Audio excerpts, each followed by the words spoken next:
o ajuste que eu quero fazer é a respeito de quem você é. Você sabe, as pessoas elas têm uma facilidade muito grande de falar quem nós somos. E quando alguém vai se referir a você, rapidamente, as pessoas conseguem criar adjetivos, tanto positivos quanto negativos. É muito fácil nós mencionarmos a respeito de uma pessoa, falando quem ela é baseado por algo que ela fez. Então, quando você chega para uma pessoa e fala, você é uma bênção. Por quê? Porque você fez isso. As pessoas têm clareza de que quem nós somos está ligado com o que nós fazemos. Mas olha aqui para mim, não é assim que o Senhor relaciona conosco. Deus não fala quem você é baseado no que você faz. E isso já é um pequeno ajuste, mas que vai promover uma mudança muito grande. Porque da mesma forma que as pessoas podem falar que você é uma bênção, porque você é um bom líder de célula, um bom discipulador, um bom marido, um bom pai, um bom filho. As pessoas podem falar que você é muito legal, porque você é interessante, divertido, né? E quando vocês estão juntos ali, vocês brincam. As pessoas podem usar muitas coisas positivas para falar a respeito de você. Da mesma forma como podem rotular você de alguma forma negativa por algo de errado que aconteceu. Então talvez você quebrou o seu negócio em algum momento na vida e por causa disso as pessoas podem falar que você é um derrotado, porque você sofreu uma derrota. De muitas formas as pessoas conseguem falar quem nós somos, mas eu quero te falar que a única opinião que realmente importa é a opinião do Senhor a nosso respeito. E eu quero te dar um exemplo aqui de mostrar o tanto que a atitude da pessoa não influencia na opinião de Deus a respeito dela. E o texto que eu quero mencionar para você está lá em Juízes, no capítulo 6, a partir do versículo 11. E eu vou falar de alguém que só de mencionar ele, você já lembra dos feitos dele. E você já fala, uau, esse daí foi um dos heróis da fé, esse daí foi poderoso, né? Que é Gideão, você sabe. Tem gente que é tão empolgada com ele que faz evento com o nome dele, né? E o povo se rotula, quase que um broche, né? São os Gideões. Por quê? Porque se tornou algo positivo. Falar que você se parece com o Gideão, né? Por quê? Porque foram batalhas épicas, né? Com pouca gente, né? Contra um exército muito grande. Meu Deus, você fala, uau, ele fez grandes coisas. E aí você quer se parecer com alguém que fez grandes coisas. Mas você sabe, a opinião de Deus a respeito dele, antes dele fazer qualquer coisa positiva, é o que realmente importa na vida dele. E olha aqui o que a Bíblia diz lá em Juízes, no capítulo 6, a partir do versículo 11. Então veio o anjo do Senhor e assentou-se debaixo do carvalho que está em Ofra, que pertencia a Joás, a Abisreíta. E Gideão, seu filho, estava malhando trigo no lagar para o pôr a salvo dos midianitas. Então deixa eu te explicar o que está acontecendo aqui, né? Os midianitas estão invadindo a terra. Estava tendo guerra naquela época. E o que o Gideão estava fazendo? Estava lá na linha de frente lutando a batalha? Não, estava escondendo o trigo do pai. Ele estava lá fora da guerra e guardando o que era da família dele. Eu posso te falar que aos olhos de um soldado que estava lá no campo de batalha, o que ele seria? Um covarde. Ele não estava na guerra, ele não estava na batalha. Seria muito fácil rotular Gideão baseado só nessa parte da vida dele. Enquanto os homens estão lá na guerra, ele está escondendo o trigo do pai dele, lá na terra dele, escondidinho, longe da guerra, com medo da guerra chegar até lá. Ou seja, seria fácil de rotulá-lo como um covarde medroso, que se esconde, que não está junto, que não participa da batalha. Rapidamente capaz que qualquer um de nós aqui conseguiria rotulá-lo dessa forma. Mas o anjo do Senhor apareceu para ele. Você sabe aqui, o anjo do Senhor está apontando para Jesus, o anjo aqui com A maiúsculo. Ele teve um encontro com Jesus ali.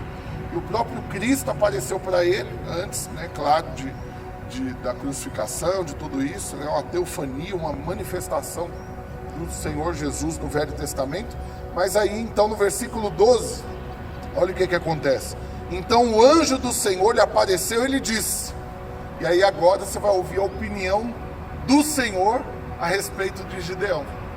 o Senhor é contigo, homem valente. Percebe o tanto que não está combinando? Um cara que está escondido, guardando trigo na terra do pai, enquanto a nação está em guerra, ninguém o teria como um homem valente. Você concorda? E aí agora eu quero te falar o tanto que a opinião de Deus é diferente da nossa. É porque a opinião é diferente da opinião das pessoas a nosso respeito. Mas eu quero te falar, até a respeito da nossa opinião a respeito de nós mesmos. Por quê? Porque você também pode ter uma opinião negativa a seu respeito. E eu preciso te falar isso, olha aqui para mim.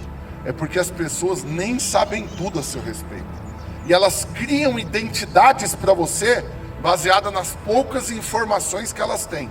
Agora, e você que vive dentro de você mesmo? E você que sabe de tudo? Você é o mais implacável a seu respeito. Então é fácil você se rotular como alguém que não dá conta de permanecer, como alguém inconstante, como alguém que cai ocasionalmente no pecado ou o tempo todo no pecado. E aí você se rotula como sendo ninguém, como sendo, alguém que não faz diferença na vida dos outros. Eu já conversei com pessoas que muito facilmente elas falavam: se eu morrer vai ser um favor para todo mundo. Se eu sumir, eu vou estar fazendo um favor para as pessoas. Quem está perto de mim vai ser muito mais feliz depois que eu morrer. Por quê? Porque eu sou alguém terrível. Eu só trago sofrimento para as pessoas. Então presta atenção. Esse é um exemplo de alguém que está com uma opinião muito negativa a respeito dele mesmo. Mas olha o que continua acontecendo nessa história. No versículo 13, respondeu Gideão. Então o anjo do Senhor falou para ele: o Senhor é contigo, homem valente. Se ele se baseasse só por isso, como que ele poderia viver a vida dele inteira? O Senhor é comigo. Eu tenho que fazer alguma coisa. Não, eu não dou conta de fazer, mas o Senhor é comigo. Está tendo guerra e eu estou com medo, eu estou querendo esconder o trigo do meu pai, mas eu sou valente. E o Senhor é comigo, então eu vou para essa guerra e eu vou fazer diferença lá. E a vitória vai estar garantida. E aí, então, aqui ele deixou claro que ele não entendia as coisas desse jeito. Porque então o anjo do Senhor lhe apareceu, ele disse: o Senhor é contigo, homem valente. Respondeu-lhe Gideão: meu Senhor, se o Senhor é conosco, por que nos sobreveio tudo isso?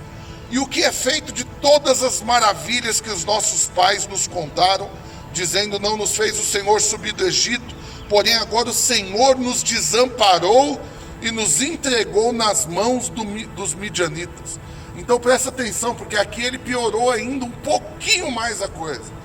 Porque ele não só tinha uma opinião negativa a respeito dele, mas ele tinha uma opinião negativa a respeito de Deus. Deus já não era mais o Deus de Abraão, de Isaac, de Jacó, que livrou das mãos do faraó, o seu povo, e que entregou a terra prometida. Não, na cabeça dele ele já era um Deus que tinha abandonado o povo. Olha o tanto que a opinião é algo que vai influenciar toda a sua vida. Você precisa saber a opinião de Deus a seu respeito. E você precisa ter uma opinião positiva a respeito de Deus. Você sabe, é muito ruim quando a gente ministra cura da alma, por exemplo, no encontro, e as pessoas viram e falam: eu tenho que liberar perdão para fulano, para ciclano, pelo que fizeram comigo. E aí, em algum ponto, algumas pessoas viram e falam: e eu tenho que perdoar a Deus. Eu tenho mágoas de Deus para liberar perdão. Por quê? Porque ficou com uma opinião negativa a respeito do Senhor. Mas presta atenção, porque essa opinião negativa a respeito de Deus sempre vai começar, primeiro, com você destruindo a opinião de Deus a seu respeito. Agora olha a continuação da história, porque lembra com quem que Gideão estava conversando? Com o anjo do Senhor, não é? Mas olha o que acontece no versículo 14. Então se virou o Senhor para ele. Presta atenção, Deus entrou na história. Agora já não é o anjo do Senhor, agora é o próprio Deus. Então se virou o Senhor para ele e disse: vai nessa tua força e livre Israel das mãos dos midianitas. Porventura não te enviei eu? Presta atenção, Deus ignorou totalmente o comentário de Gideão. Deus não se defendeu. Deus não virou para Gideão, não falou: não, rapaz, é porque você sabe, eu precisava deixar o povo passar por um teste, eu estou ensinando algum. Deus não justificou, não explicou. Deus simplesmente renovou a missão, renovou no coração dele o seguinte: presta atenção, se o Senhor é contigo, que o anjo do Senhor te falou, Se o Senhor é contigo e você é um homem valente, então agora pega essa afirmação, se baseia só nisso, vai lá e livra o povo então. Porque eu estou contigo, estou te enviando, e a guerra vai acabar. E aí a coisa não melhora não, o Gideão ele consegue dar uma pioradinha nas coisas. Às vezes a gente está nesse nível, né? Talvez eu estou te falando aqui, você está nesse nível. Você está no limiar de ter a sua história transformada por Deus, mas você consegue ainda dar uma pioradinha na coisa, porque você ainda questiona o Senhor. Mas eu quero te falar que isso não faz com que Deus mude. E Deus permanece sendo quem Ele é e tendo a mesma opinião a seu respeito. E aí olha o que acontece, no versículo 15. E ele lhe disse, aí Gideão respondeu para o Senhor. De novo ele gritou, ah, Senhor meu, com que eu vou livrar Israel? Eis que a minha família é a mais pobre de Manassés e eu o menor da casa do meu pai. Ou seja, o que ele está falando de novo aqui? Identidade. A opinião que ele tinha a respeito dele. Quem sou eu para liberar o povo? Eu não sou ninguém. Minha família é a menor da tribo e eu sou o menor da minha família.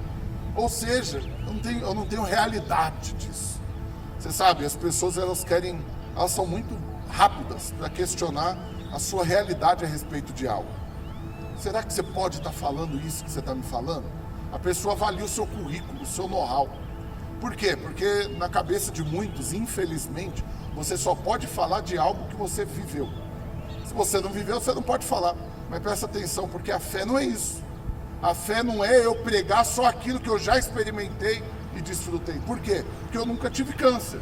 Mas eu posso afirmar para alguém que está sofrendo disso que o Senhor pode e vai curá-lo. E eu posso orar a respeito disso por ele.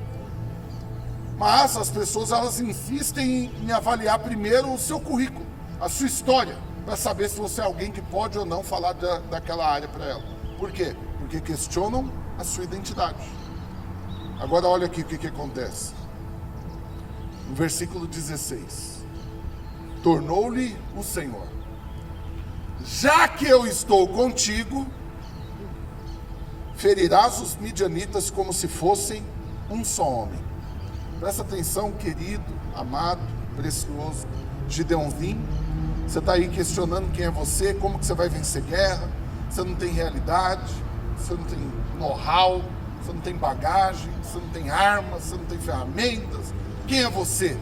E eu estou te falando, a sua identidade está ligada com o fato de que eu estou contigo. Lembra como que o anjo do Senhor começou a falar com ele? O Senhor é contigo, homem valente. A sua identidade, você que está aqui me ouvindo agora, a sua identidade está unicamente ligada a isso. O Senhor é contigo. Agora, no contexto de Gideão, o Senhor era com ele, ele só tinha clareza disso depois dele ouvir da boca do Senhor isso. Agora você não. O próprio Deus veio habitar dentro de você. O Senhor, Ele é você.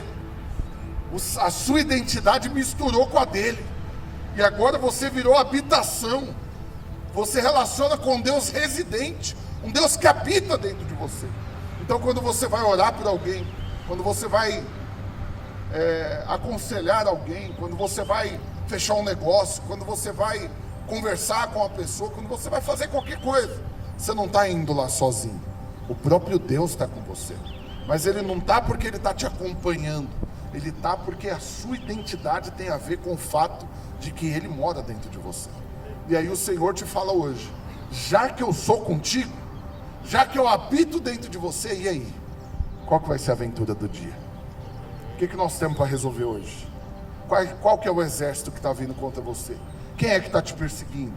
Vou fazer todo esse exército, todos esses problemas se tornarem um só homem. Vai ficar algo pequeno e rapidinho eu vou resolver para você. E já que eu sou contigo, não olhe para você mais. Amém. Não fique questionando quem é você, de onde você veio, qual que é a sua bagagem, a sua história. Lembre-se apenas disso. O Senhor é contigo, homem valente, mulher valente. Amém. Para encerrar, você sabe, até o próprio Abraão poderia ter caído nesse engano da identidade, não ter realidade. Falei disso no ano passado no seminário dos empreendedores radicais.